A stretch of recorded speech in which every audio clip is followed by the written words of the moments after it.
Inter class वंशागति की विविधता या मेंडलीय वंशागति में अब आगे के आपके नेक्स्ट टॉपिक में जो दूसरा नियम है उसे हम पृथक्करण का नियम या युग्मकों की शुद्धता का नियम कहते हैं। मेंडल का द्वितीय पृथक्करण का नियम या युग्मकों की शुद्धता का नियम। मेंडल के द्वितीय पृथक्करण के नियम या युग्मकों की शुद्धता के नियम से तात्पर्य यह है कि आनुवंशिक लक्षणों के विरोधी लक्षणों के कारक चाहे कितने भी समय के लिए साथ में क्यों ना रहें, लेकिन वे अपरिवर्तित रहते हैं, यानी कि शुद्ध बने रहते हैं, जिससे युग्मकों में जाने वाले सभी कारक शुद्ध होते हैं। मेंडल के इस नियम को स्पष्ट करने के लिए मेंडल का द्विगुण संकरण प्रयोग, इस द्विगुण संकरण प्रयोग में हम एक साथ दो गुणों का प्रयोग करके युग्मकों की शुद्धता या पृथक्करण के नियम को स्पष्ट करना चाहेंगे। सबसे पहले हम दो ऐसे बीजों को चुनते हैं जिनमें अलग अलग प्रकार के लक्षण हों। पहले प्रकार का बीज और दूसरे प्रकार का बीज, इन दोनों बीजों में जो प्रथम प्रकार का बीज है वो है गोल पीला, और जो दूसरा बीज है वो है झुर्रीदार हरा।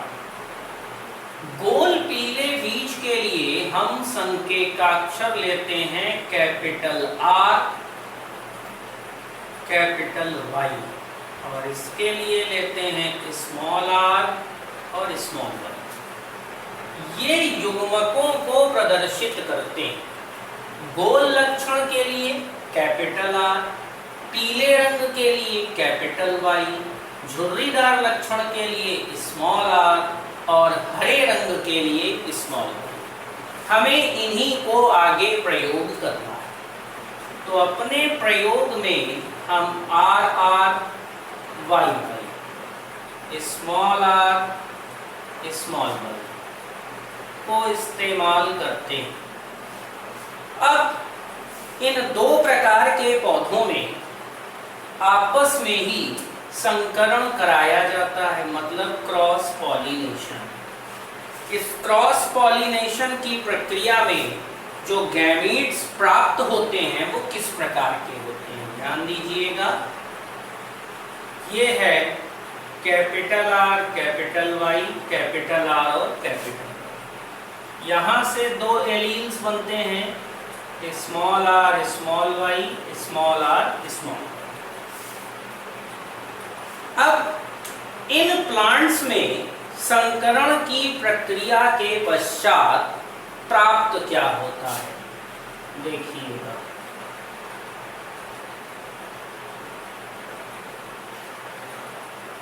इसके द्वारा और इसके द्वारा R Y R Y, यानी capital R capital Y, small r small y। यहाँ पर भी कुछ ऐसा ही प्राप्त होगा, capital R capital Y, small r small. अब आपको यह चीज तो एक गुण संकरण से स्पष्ट है कि ये एक प्रकार का प्रभावी लक्षण है जिसे कैपिटल लेटर से व्यक्त किया गया है, और ये एक प्रकार का अप्रभावी। ये है प्लांट का मेल पार्ट और ये है फीमेल। मीन्स जो फ्लावर है उसके पॉलेंस इन एलील्स के साथ है, मतलब परागकण। और जो फीमेल फ्लावर है उसके एग्स इस एलील के साथ हैं, यानी कि स्मॉल आर और स्मॉल वाई के साथ। तो जब एक पेरेंट जनरेशन जिसमें आपस में ही क्रॉस पॉलिनेशन हुआ हो तो एक P1 जनरेशन प्राप्त होती है। ये भी एक प्रकार की पितृ पीढ़ी ही है, क्योंकि इसमें मिश्रित एलील्स हैं और प्रभावी गुणों की उपस्थिति है। ये प्रभावी गुण ही दृश्य रूप हैं, मतलब दिखाई दे रहे हैं।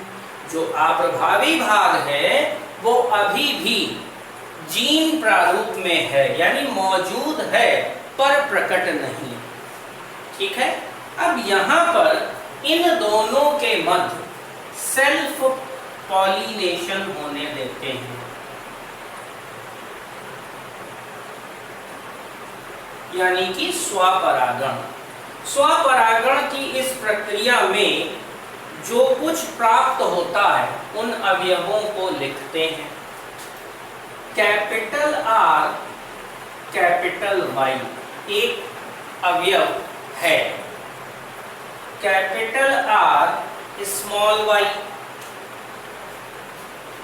एक दूसरे प्रकार का अवयव है। तो इन दोनों प्रकार के अवयवों को लिखने से पहले यह जरूरी है कि इन्हें कैसे लिखना है यह जान लिया जाए, मिश्रित करके लिखना है। ध्यान देंगे यहाँ पर मिश्रण की प्रक्रिया, small R capital Y small Y, small R capital Y और स्मॉल वाई।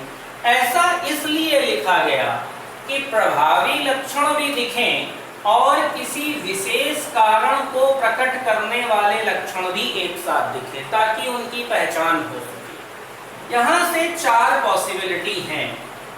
एक है कैपिटल आर कैपिटल वाई की, एक है कैपिटल आर स्मॉल वाई की, एक है स्मॉल आर कैपिटल वाई की और एक है स्मॉल आर स्मॉल वाई की। इसी प्रकार की चार पॉसिबिलिटी यहाँ से भी हैं, R small Y small R capital Y small R small Y.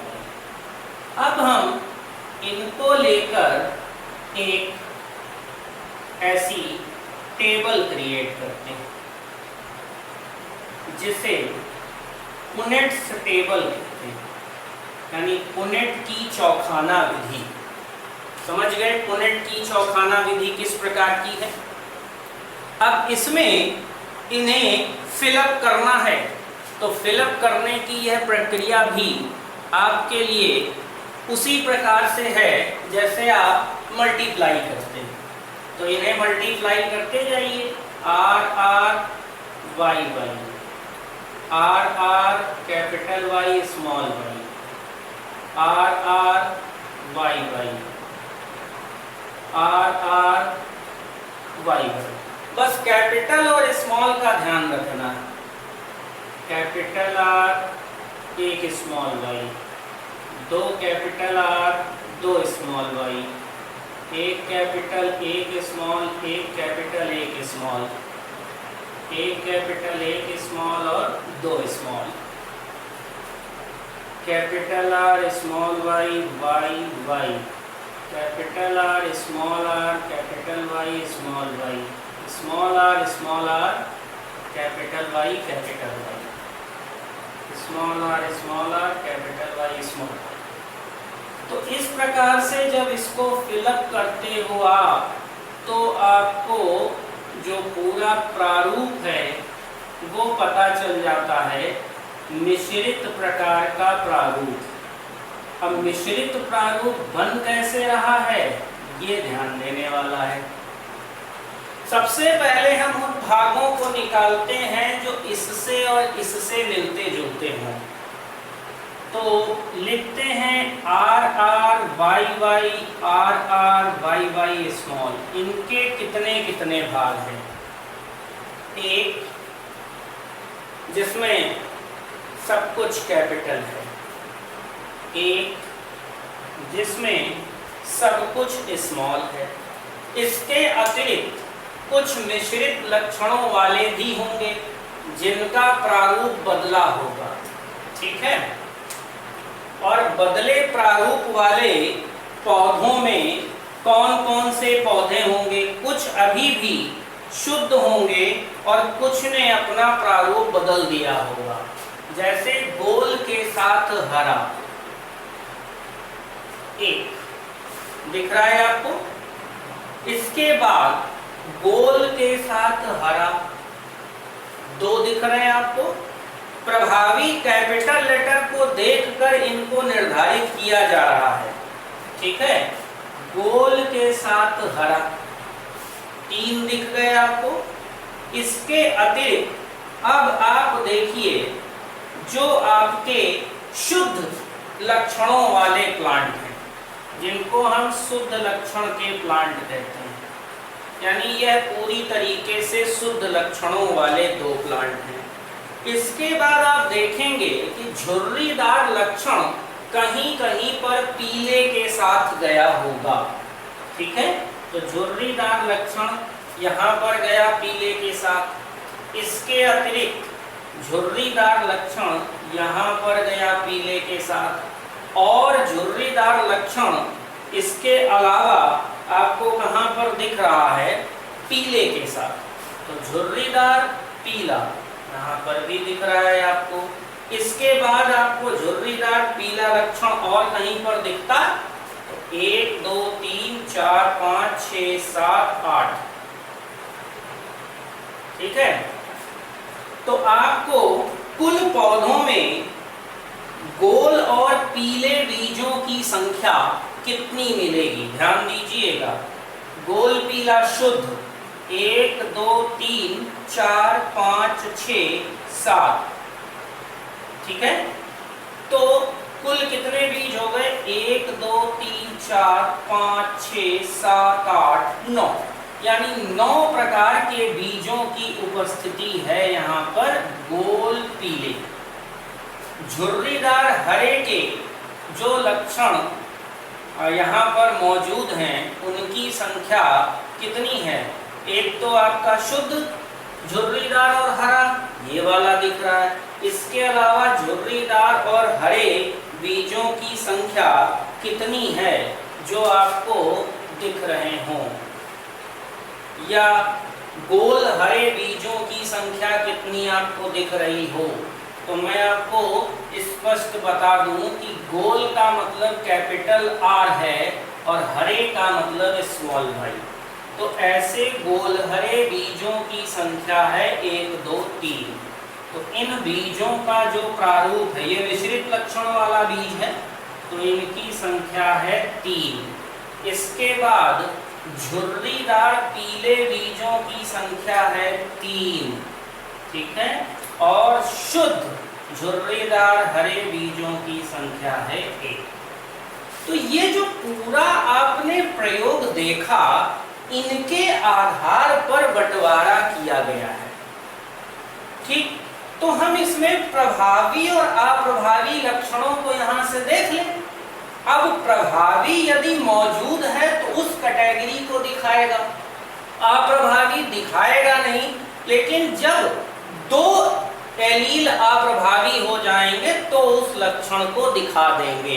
यानी एक कैपिटल आर या कैपिटल वाई का होना गोल और पीला लक्षण प्रकट कराएगा, लेकिन 2 स्मॉल आर और 2 वाई झुर्रीदार हरे लक्षण को प्रकट करा पाएंगे। लेकिन कभी भी एक स्मॉल आर और एक वाई झुर्रीदार हरे लक्षण को प्रकट नहीं करा सकते। क्यों? क्योंकि यह अप्रभावी लक्षण है, इस वजह से ऐसा होगा। समझ गए आप लोग बातचीत? तो आप द्वितीय पृथक्करण का नियम या युग्मकों की शुद्धता के नियम को इसी प्रकार समझें कि दो भिन्न प्रकार के लक्षण जो एक जाति में उपस्थित हैं, उनमें से कोई भी लक्षण कितने भी समय के लिए साथ रहे वो अपरिवर्तित रहता है, प्रभावित नहीं होता। जैसे स्मॉल r और कैपिटल स्मॉल y यहाँ इसके साथ हैं पर प्रभावित नहीं होंगे। जब भी सामने आएंगे स्पष्ट रूप से सामने आएंगे।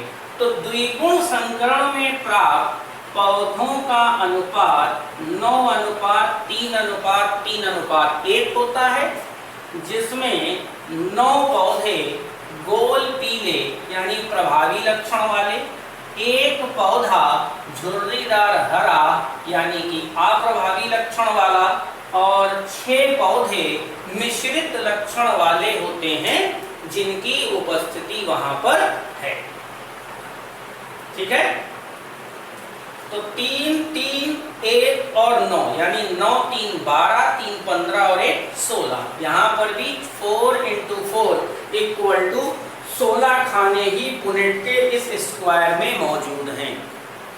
एक बार इसको अपनी बुक से पढ़कर भी और अगर आप स्वयं इसको बनाकर करेंगे तो आप द्विगुण संकरण को स्पष्ट रूप से समझ सकते हैं।